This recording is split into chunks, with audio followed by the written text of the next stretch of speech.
पिछले 2 महीने से जम्मू कश्मीर में चल रहा राजनीतिक संकट खत्म होने की तरफ बढ़ता हुआ नजर आ रहा है।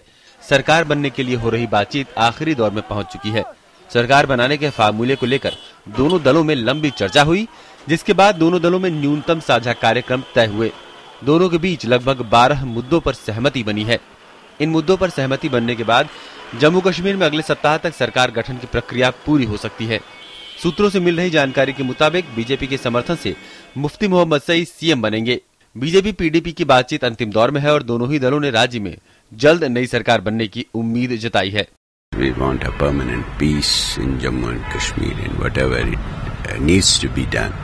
Dialogue, internal dialogue, external dialogue, and giving people the sense of justice which they have been denied quite often. हाँ, बातचीत चल रही है, अनौपचारिक तौर पर तो चल रही है।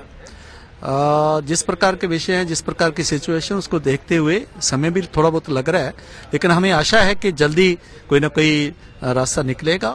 बीजेपी और पीडीपी का गठबंधन भले ही सरकार बनाने पर राजी दिख रहा हो, लेकिन राज्य में कांग्रेस इस गठबंधन पर सवाल खड़े कर रही है।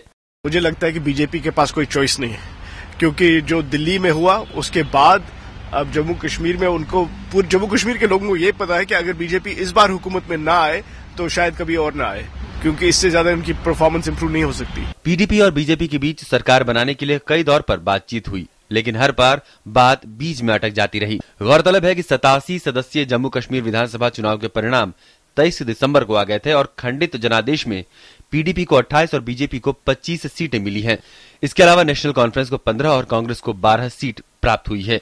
जम्मू कश्मीर यानी पाकिस्तान से सटी सीमा वाला राज्य, जिसने बाढ़ और अलगाववादियों जैसी चुनौतियों के बावजूद विधानसभा चुनाव में रिकॉर्ड ऐतिहासिक मतदान किया था। ऐसे में वहां बीजेपी पीडीपी की सरकार बनाना कई मायनों में खास है।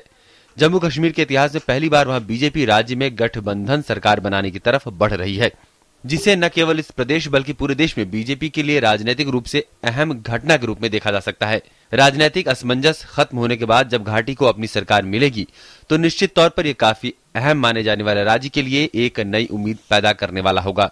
News night desk, DD news.